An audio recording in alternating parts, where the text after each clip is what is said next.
How's it going, guys, and welcome once again to the Foot and Fist Sports Network. And surprise, surprise, motherfuckers, the king is back!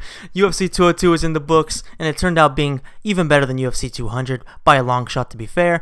Every fight was action-packed and entertaining. There were plenty of finishes, and the main event, possibly the biggest ever, will go down as one of the best fights of all time.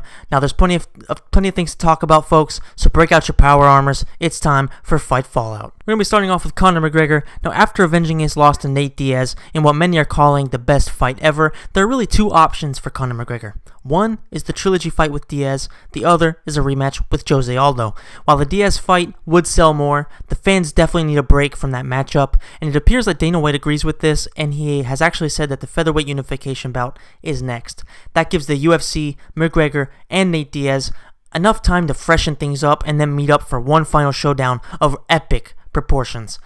McGregor versus Aldo 2 is also going to be a pretty big fight, especially considering how much heart Conor McGregor showed in his performance at UFC 202. So when the fight will happen depends on how long Conor McGregor is going to be out for. He showed up to the press conference, or the scrum, whatever you want to call it, in crutches, and he was saying that he had really a lot of pain in his knees, so he's probably getting in his shin, so he's probably going to have some leg injuries. It was reported that he had actually had a broken foot, but it seems like that's not the case, so he may be back in a couple of months, at least to be able to start training, so I expect to have some information within the next couple months. Next up, we have Nate Diaz, and Nate Diaz's rematch with Conor McGregor was the type of fight where nobody loses. You know, Diaz's stock has only gotten bigger, and he's in a position where he can really choose what he wants to do next. There's only one real option, though, and that's a third fight with Notorious. That's the money fight, and that's the only fight that Diaz wants. With McGregor apparently having to go back down to featherweight and defend his title,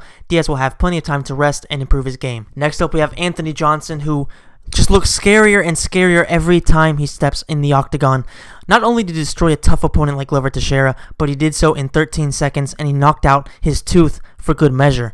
It's time for Rumble to once again face Daniel Cormier for the light heavyweight title, and considering the fact that Rumble Johnson didn't take any damage against Teixeira, this fight could happen very soon, so expect some news in the very, very near future. Next up, we have Donald Cowboy Cerrone, who has never looked better than he does right now at welterweight. His beautiful win over Rick Story sets him up perfectly for another big fight. He wants to face Eddie Alvarez, and he called him out after his win.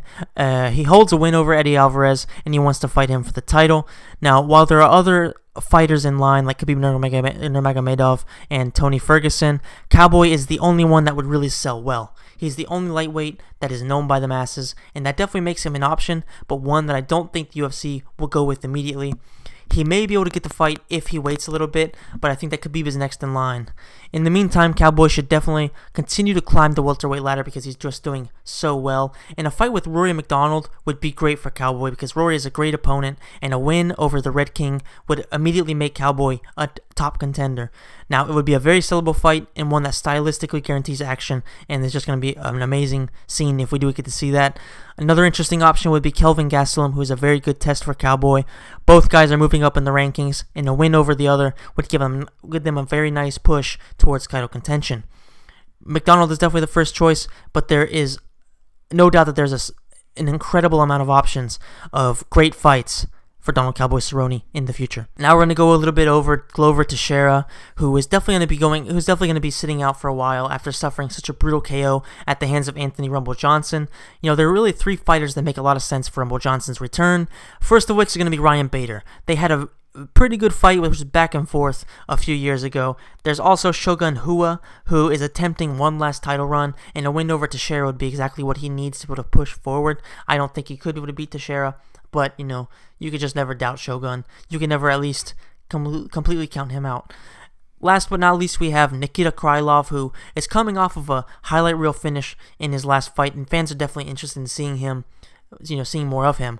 Now, I don't think that Glover Teixeira is going to be fighting anytime soon, but there's definitely a lot that Glover Teixeira still has to do in this weight class. Now we're going to talk about Cody Garbrandt, who scored another very, very fast KO win, and he also called out Dominic Cruz after that. And to be honest, I think that between the win and between calling him out and getting the reaction from Dominic Cruz live, I think that makes him first in line for the bantamweight title. Nobody really gives a shit about Dominic Cruz versus Dillashaw in a rematch, and Cruz has pretty much beaten every other plausible contender. So based on Cruz's reaction, like I said, and based on how things have been playing out, I think that it's the fight between Cruz and Garbrandt is pretty much set up in principle. It's just a matter of the two actually coming together, signing the deal, deciding how things are going to go, and I think that that's going to be the next title fight in the bantamweight division.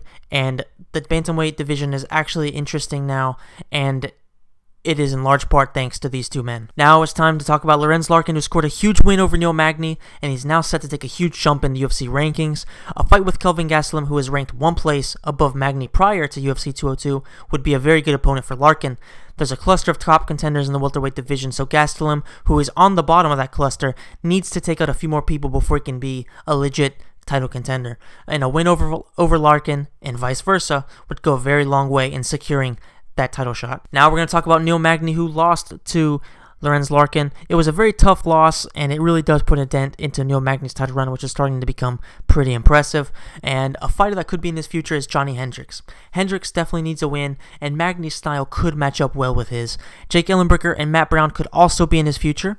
Ellenberger is back on the rise after finishing Matt Brown and could use a scalp the quality of Magny's, because Magny had been on a pretty good win streak except for losing to Damian Maia, but other than that he had been really good, and a guy like that could really push Ellenberger further up. Now another guy is Matt Brown, as I mentioned, who is definitely on a bad skid right now and could definitely use lower level competition than Magny, but I think that Magny's style fits well with his, and it could be a matchup that the UFC would like to see, and to be honest, I would not be against seeing that fight. Last of all, we have Rick Story, who took a pretty bad beating from Donald Cerrone and is definitely going to be out for a while. A good opponent for him would probably be Jake Ellenberger, because much like Neil Magny, he's coming off of a loss, a bad loss, and they are in similar positions in the rankings at this point. So that's about it for the video. I hope you enjoyed it. Let me know in the comment section down below what you think Conor McGregor should do next. Should he take on Nate Diaz one more time, or are you more interested in seeing him take on Jose Aldo? I'm very curious to see what other people think, because I've been hearing mixed messages, but it seems like most people are going to be favoring the Aldo fight. So I hope you enjoyed the video. If you did, please hit the like button. Please subscribe to the channel if you're new. I'm trying to get this thing going, and I need you guys' help in order to do so. I will see you in the next video. Thanks for watching again.